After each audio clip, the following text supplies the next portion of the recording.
Today is a good day for, Senate is in a quorum call. I ask unanimous consent that the quorum call be lifted. Without objection. Today is a good day for representative government. It's a good day for the taxpayers, and it's a good day for safe streets and strong families.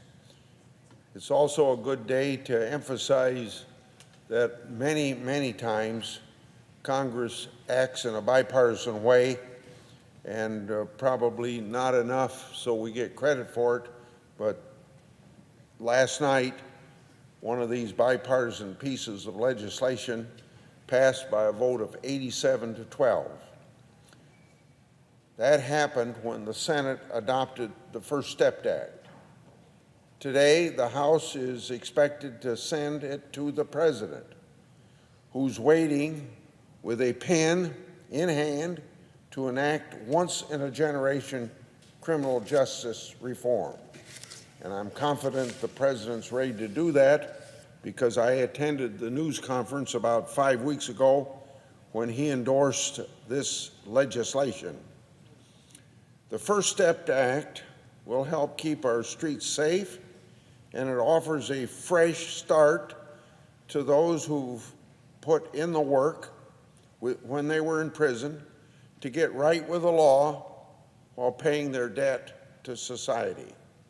It also addresses unfairness in the prison sentencing and revises policies that have led to overcrowded prisons and, of course, ballooning taxpayer expenses. Several decades ago, Congress passed well-intentioned laws imposing harsh mandatory sentences to stop the flow of drugs in our communities.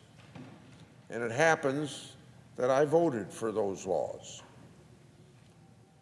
But they've also had some unintended consequences.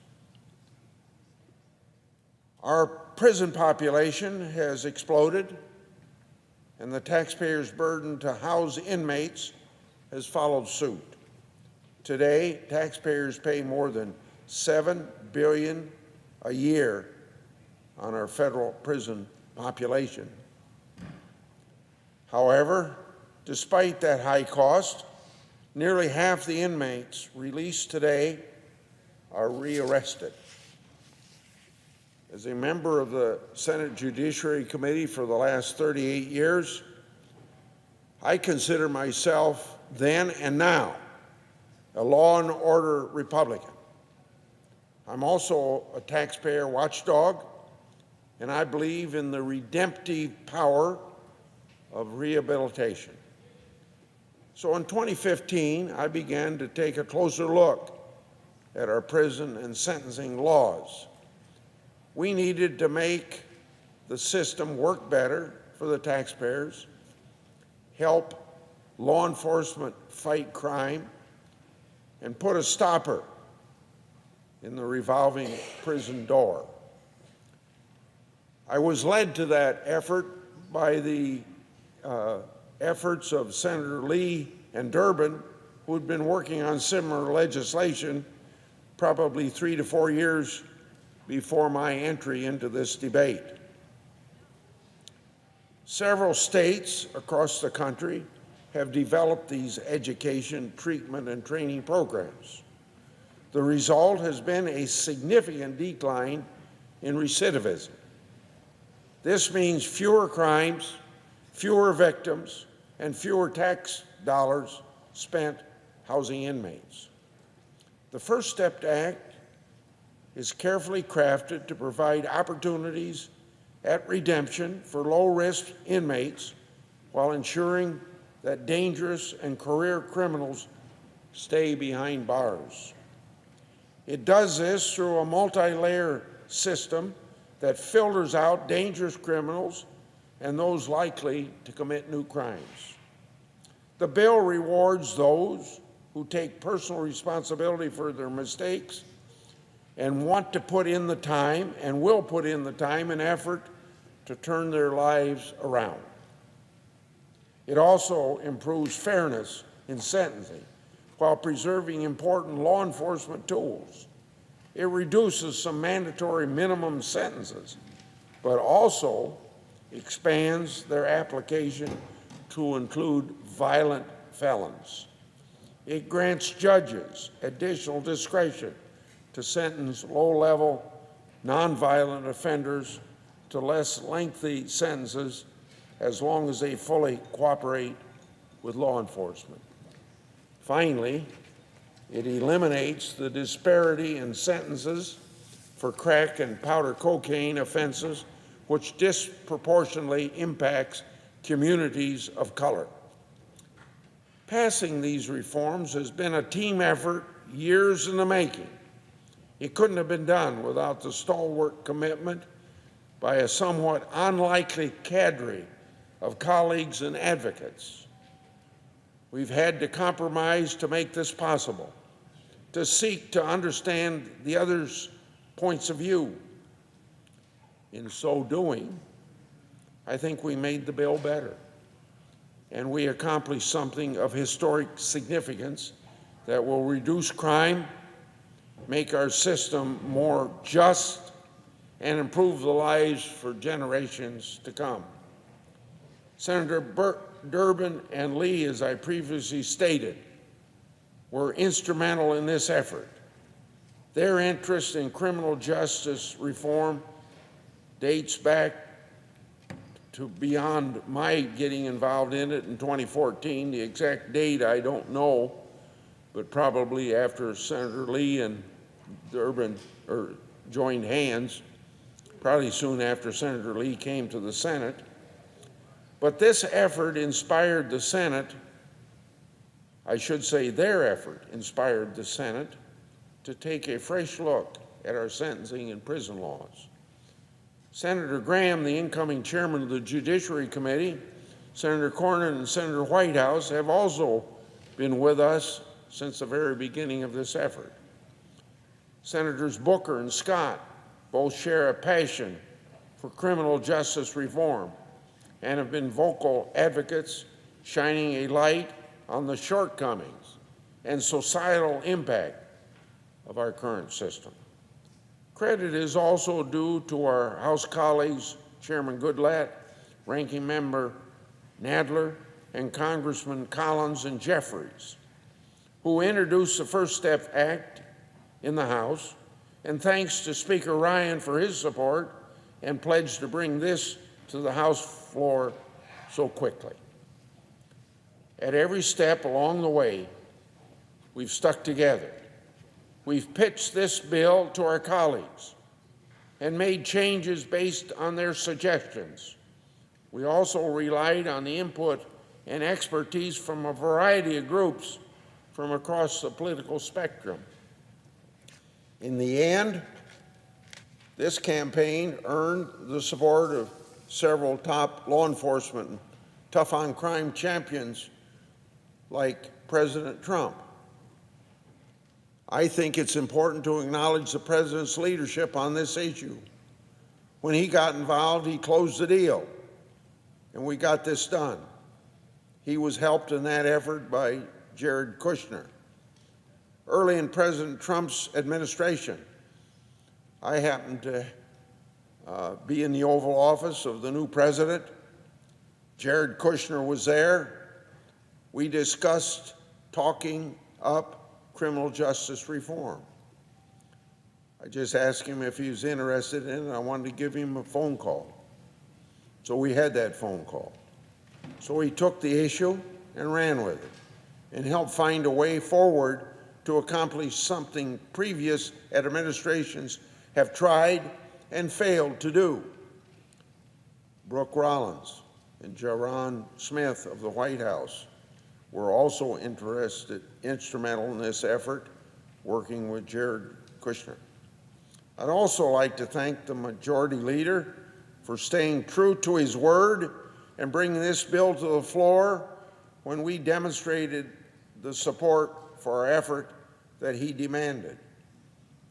And then in the end, I appreciated his vote for this bill. And thanks also is due to the Senate floor staff on both sides of the aisle who helped us successfully navigate the bill to final passage. I want to thank my Senate staff who helped make this possible. Bipartisan compromise is not for the faint of heart, and they've stayed true to their commitment that Senator Durbin and I made to each other to move forward step by step in complete agreement about the path that we should take and the path that we had to take. I'd like to thank my Judiciary Committee Staff Director, Colin Davis. Colin's steady hand and sound judgment improves everything he's involved in. I have valued his counsel today just as I have for the last 33 years. By my side today is Aaron Cummings, my Chief Constitution Counsel and Crime Counsel. He led the effort to negotiate this bipartisan deal in my office, and I worked hard to see it through, and he worked hard to see it through and to organize a vast coalition of support. Of course, he also worked closely with other committee staff members on that, in that direction. So I'd also like to thank Brian Simonson for his diligent work on this important bill. Our Department of Justice detailees to the Judiciary Committee, Tom Sullivan and Aaron Cregan, provided very good technical advice. And my sincere thanks also goes to my talented communications team of Taylor Foy, Communications Director, and George Hartman, Committee Press Secretary, as well as Michael Zona for their dedication to this effort and their successful campaign to educate and persuade so many to support this bill. I'm also thankful for my personal office staff, led by my Chief of Staff, Jill Koznick. Jill has been a trusted advisor for over 30 years. She's leaving my staff, and I will be sad to see her go. She has been an exceptional leader, solving problems that I didn't even know I had. And she's done it all with matchless grace and what I like to call Iowa nice. I'm also grateful to Jennifer Hines, who keeps me on track and provides sound strategic advice. Their contributions and those of every staffer who was part of this effort have been invaluable. I'd also like to thank Senator Durbin's staff, particularly his Chief Counsel, Joe Zogby, and his Counsel, Rachel Rossi. Working with my staff, the White House, and others, they have helped us close the deal more than a dozen times. Now that's an example. Maybe it's 10 times, maybe it's 20 times. But closing deals many times is what it takes to get to the bipartisanship that it took to get 87 votes on this bill. And of course, in the end, their dedication, and that includes creativity and every effort that they could put forth, got the job done. I want to give particular thanks to law enforcement groups, whose support and input were key to Bill's success, including the Fraternal Order of Police, the International Association of Chiefs of Police, National Organization of Black Law Enforcement Executives, the National District Attorneys Association, the Association of Prosecuting Attorneys, and law enforcement leaders. I'm getting to the end. I'd also like to thank the groups that made this effort possible. The diverse groups and broad coalitions of other groups, from the ACLU to the American Conservative Union, supporting this bill.